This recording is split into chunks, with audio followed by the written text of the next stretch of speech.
बिहार की राजनीतिक पटल पर चमक रहे युवा राजनीतिक सितारा चिराग पासवान का करेंगे। और चिराग पासवान का बात करना इसलिए भी अहम हो जाता है क्योंकि 24 का चुनाव है। तो आज हम चिराग पासवान से जुड़ी 2020 की एक घटना पर चर्चा करते हैं। 2020 का साल था और बिहार में विधानसभा का चुनाव होने वाला था। ऐसे में बिहार के तमाम दलों के लिए 2020 का बिहार विधानसभा चुनाव कई मायनों में अहम था। ऐसे में बिहार का एक युवा जो अपने पिता का साथ राजनीति में दे रहा था, लोक जनशक्ति पार्टी के राष्ट्रीय अध्यक्ष रामविलास पासवान के बेटे चिराग ने 2020 में ही नवंबर में विधानसभा का चुनाव होना था और बिहार विधानसभा चुनाव से चंद 15 दिन पहले रामविलास पासवान की मृत्यु हो जाती है। मृत्यु होने के बाद युवा चिराग जो राजनीतिक में बड़े बड़े सपने देख रहे थे, अपने दम पर लोक जनशक्ति पार्टी को पूरे बिहार में मजबूत करने की तैयारी में जुटे हुए थे, उन चिराग के ऊपर से पिता का साया उठ गया और तब चिराग डगमगाने लगा और लोगों को ऐसा लगने लगा था कि बिहार की राजनीतिक से चिराग नाम का कोई राजनीतिक व्यक्ति नहीं रहेगा और चिराग पासवान का राजनीतिक करियर समाप्त हो जाएगा। लेकिन समय ने करवट लिया। 2020 में चिराग पासवान ने 137 सीटों पर चुनाव लड़ा, जिसमें उन्होंने नरेंद्र मोदी के चेहरे का तो इस्तेमाल किया, खुद को नरेंद्र मोदी का हनुमान बताया और एनडीए गठबंधन में नीतीश कुमार और भाजपा थी, एक साथ ही चुनाव लड़ रहे थे, जिसमें चिराग पासवान ने जितने भी सीटों पर जदयू ने चुनाव लड़ा था उन तमाम सीटों पर अपने कैंडिडेट उतारे थे। और चिराग पासवान ने नीतीश कुमार को बिहार की सत्ता से उखाड़ फेंकने का संकल्प लेकर के बिहार फर्स्ट, बिहारी फर्स्ट का विजन लेकर के पूरे बिहार में घूम रहे थे। और 137 सीटों पर चुनाव लड़ने के बाद चिराग पासवान को 2020 के चुनाव में बहुत बड़ी सफलता नहीं मिली। हालांकि उनके एक विधायक जो मटिहानी से राजकुमार सिंह थे, वो चुनाव जीतने में सफल रहे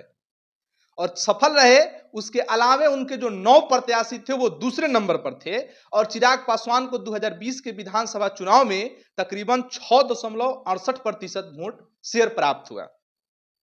जिसके बाद चिराग पासवान का राजनीतिक वजूद बिहार की राजनीति में लोगों को लगने लगा कि अब समाप्त होने के कगार पर है, क्योंकि एक विधायक चुनाव जीते थे। हालांकि समय का चक्र चलता गया और चिराग पासवान के साथ थे उनके पार्टी की एकमात्र विधायक राजकुमार सिंह ने भी साथ छोड़कर जेडीयू में चले गए और तब तक 2021 का साल आ गया था। 2020 के विधानसभा चुनाव में नीतीश कुमार चुनाव जीत चुके थे और 2020 में भाजपा के साथ एनडीए की सरकार बिहार में बनी। जिस चिराग पासवान ने नरेंद्र मोदी को अपना राम बताया और हनुमान बनकर के काम करते रह गए, वो चिराग पासवान को कुछ नहीं मिला और तब लोगों को और यह भरोसा हो गया कि चिराग पासवान की कहानी अब बिहार की राजनीति से समाप्त है। लेकिन चिराग पासवान ने संघर्ष किया, हार नहीं मानी और उन्होंने पूरे बिहार में अपने पार्टी को मजबूत करने के लिए पिता का साया उठने के बाद भी लगातार बिहार में हर जिले में गए और लगातार लोगों से जुड़ते गए और बिहार फर्स्ट, बिहारी फर्स्ट की चर्चा तो वो करते ही रहे। नीतीश कुमार पर लगातार हमलावर भी रहे। फिर उसके बाद चिराग पासवान संघर्ष करते रहे और 2021 में उनकी पार्टी में एक बहुत बड़ी टूट हुई और लोजपा 2 भागों में बंट गई और विभीषण के तौर पर चाचा पशुपति पारस ने अपने भतीजे के राजनीतिक वध करने के लिए तैयार हुए और वो हुए सिर्फ नीतीश कुमार के कहने पर, क्योंकि 2017 में जब नीतीश कुमार एनडीए के साथ सरकार बनाए थे भाजपा के साथ, तो उसमें पशुपति पारस मंत्री थे। तो पशुपति पारस को जदयू की तरफ से खूब राजनीतिक कट बढ़ाने का ऑफर मिला और पशुपति पारस ने पार्टी को 2 भागों में तोड़ दिया और पार्टी 2 भागों में टूटने के बाद चिराग पासवान ने बनाया लोक जनशक्ति पार्टी रामविलास,